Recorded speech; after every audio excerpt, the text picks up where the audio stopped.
दोस्तों, परमेश्वर का वचन हमें कहता है भजन संहिता 147 उसके 3 नंबर आयत में, वह यानी कि परमेश्वर खेदित मन वालों को चंगा करता है और उनके शोक पर मरहम पट्टी बांधता है। जब यीशु मसीह इस धरती पर थे तब अनेकों बीमारी से पीड़ित लोगों को उन्होंने चंगा किया और यह साबित किया कि वे परमेश्वर की ओर से हैं और जितनों ने उन पर विश्वास किया उन सब का जीवन उद्धार हुआ। देखिए, आज भी परमेश्वर हमारा उद्धार करने के लिए कई परिस्थितियों में हमें हमारी बीमारियों से चंगाई देते हैं, साथ ही वचन के द्वारा आत्मिक जीवन में हमें बलवंत करते हैं। दोस्तों, आज हम आपके सामने एक बहन की गवाही को दिखाने के लिए जा रहे हैं जो कि 4-5 साल से एक भयंकर और खतरनाक बीमारी में पड़े हुए थे, जिनके पूरे शरीर में फोड़े निकल गए थे, जिस वजह से उन्हें इतना दर्द होता था कि वह मर जाना चाहती थी। हम अय्यूब के बारे में भी जब देखते हैं तो वे भी इसी प्रकार की बीमारी में पड़े हुए थे, लेकिन उन्होंने परमेश्वर पर विश्वास बनाए रखा, कभी भी उनकी निंदा नहीं की। फिर बाद में परमेश्वर ने उन्हें आशीष दी और उन्हें चंगा किया। तो आइए हम इस बहन की गवाही को देखते हैं कि परमेश्वर इनके जीवन में किस प्रकार काम किया, उन्हें किस प्रकार परमेश्वर ने चंगा किया और किस प्रकार उनके जीवन के द्वारा परमेश्वर की महिमा हुई।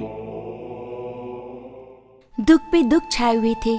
2 साल तक किसी भी लड़की को इतना दुख नहीं मिलना चाहिए। अगर कोई और होता तो मुझ जैसी को अनाथ आश्रम भेज देता, लेकिन मेरे माँ बाप ने मेरी इतनी बुरी हालत होते हुए भी मुझे नहीं छोड़ा। यही एक कारण था कि मरना चाहते हुए भी मैंने अपने जीवन का अंत ना करने की सोची। मैंने पूरी तरह बिस्तर पकड़ लिया था। खाना पीना सब कुछ मुझे बिस्तर पर ही करना पड़ता। मैं अपनी माँ से कहती मेरे खाने में कुछ जहर मिलाकर दे दो ताकि मैं उसे खाकर मर जाऊं। मेरी माँ कहती कि मैं उनके जीने की एकमात्र वजह हूँ। अगर मैं मर जाऊंगी तो उनके जीने का क्या फायदा होगा। मैं अपने पिताजी से पूछती कि मैं कब ठीक हो जाऊंगी और दूसरों की तरह सामान्य जीवन कब जी पाऊंगी। क्या मैं जीवन भर ऐसे ही रहूंगी?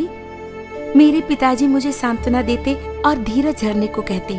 उनकी खातिर मैं भी चाहे जितना भी दर्द होता सहन करने लगी थी। कभी कभी तो दर्द हद से ज्यादा बढ़ जाता। मैं उन पर चिल्लाती और अपनी माँ को बुरा भला भी कहती, लेकिन इन सब के बाद भी उन्हें मुझसे इतना ही प्यार था और वही मुझे जीने की आशा देता। मेरे पूरे शरीर पर रैशेस थे। मैं कपड़ा भी नहीं पहन पाती थी। मैं लेट भी नहीं पाती थी। अगर उठने की कोशिश करती तो लगता कि खून निकल जाएगा। अपने हाथ भी मैं नीचे नहीं रख पाती थी। खून मेरे कानों से भी बाहर निकलने लगता था। शरीर के हर हिस्से में फुंसियां आ गई थी। मैं कुछ खा भी नहीं सकती थी, इसलिए तरल चीजें पीना शुरू कर दिया, लेकिन वो भी मुश्किल था क्योंकि मेरे मुंह मेरी जीभ में भी फुंसियां थी। पानी पीने में भी तकलीफ होती और सच में अपनी हालत पे बहुत खी जाती।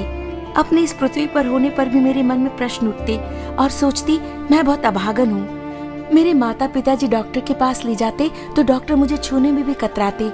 एक छड़ी से मुझे छूते तो जांच पड़ताल की बात कहते, कुछ भी कहा नहीं जा सकता। दवा देते लेकिन भरोसा नहीं देते थे। मैं बहुत देर बैठ भी नहीं सकती थी, लेकिन अब आराम से बैठ सकती हूँ और इसकी वजह है प्रभु यीशु की दया। आज इस तरह कपड़े पहन पा रही हूँ, वजह है हमारे परमेश्वर। 4 सालों से मैं कोई ढंग के कपड़े नहीं पहन पा रही थी। कभी कभी हताश होकर कोई पोशाक पहन भी लेती तो उसे उतारने में मेरी माँ को बड़ी परेशानी होती, क्योंकि कपड़ा शरीर से चिपक जाता और कपड़े निकालने वक्त चमड़ी भी उधड़ जाती। कभी कभी उन्हें कपड़े काटने पड़ते ताकि चमड़ी ना उधड़े। तब हमें किसी ने लव ऑफ जीसस मिनिस्ट्री के बारे में बताया, जो हर शनिवार को होती है। दूसरे दिन सुबह मुझे उठाकर मेरे माँ पिताजी मुझे गिरजाघर ले गए। भीड़ को देखकर मैं डर गई। उतनी भीड़ में मुझे बड़ा अजीब सा महसूस हो रहा था। लोग मेरे पास भी नहीं बैठते थे क्योंकि बदबू बहुत थी। मैंने अपने पिताजी से कहा कि मुझे वहां से ले जाए, लेकिन उसी समय अंकल जवाहर सैमुअल जी का प्रचार सुना। कह रहे थे कि थोड़ी ही देर में हम प्रभु की आत्मा और उसका रक्त अपने में उतरते पाएंगे और हमें रोटी भी प्राप्त होगी। उस समय मुझे चमत्कारी आत्मा मुझ में प्रवेश कर रही है ऐसा लगा। उनकी बातें सुनकर मैंने अपने पिताजी के कंधों पर सर रखा और अंकल का प्रचार सुनने लगी। सभा की समाप्ति के बाद मेरे माँ पिताजी अंकल सैमुअल जी के पास गए और अपने दुखों के बारे में उन्हें बताया। मैं चल भी नहीं सकती थी, चुपचाप कुर्सी पर बैठी थी। अंकल मेरे पास आए। मैं झिझक रही थी। उन्होंने अपने हाथ मुझ पर रखे और मेरे लिए प्रार्थना की। मेरा शरीर इतनी सड़ी हुई हालत में था कि कोई डॉक्टर उसे नहीं छूता। शरीर से बदबू आती, बहुत बुरी बदबू आती। शरीर से पीप और खून बाहर रिस रहा था। मुझसे अपनी ये हालत बर्दाश्त नहीं हो रही थी। अपने आप से मुझे घिन आ रही थी। 2 साल तक मैं ऐसी हालतों से गुजर रही थी। अंकल सैमुअल जरा सा भी नहीं झिझके, ये भी नहीं सोचा कि ये रोग कहीं उन्हें न लग जाए। उन्होंने परमेश्वर से प्रार्थना की और आशीष का तेल मेरे पूरे शरीर पर सिर से पांव तक मला। आज तक किसी को मेरे शरीर को छूने की भी हिम्मत नहीं हुई थी।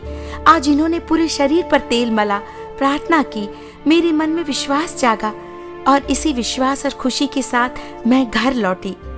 3 दिनों में ही चंगाई नजर आने लगी। न जाने कितने डॉक्टर के पास गई, न जाने कितनी दवाइयाँ खाई, लेकिन अब तक कोई फायदा नहीं हुआ था। लेकिन जब अंकल सैमुअल ने मुझे छुआ, मेरे लिए प्रार्थना की, तेल मेरे शरीर पर मला, तो 3 ही दिनों में मुझे चंगाई मिली। ये एक चमत्कार था।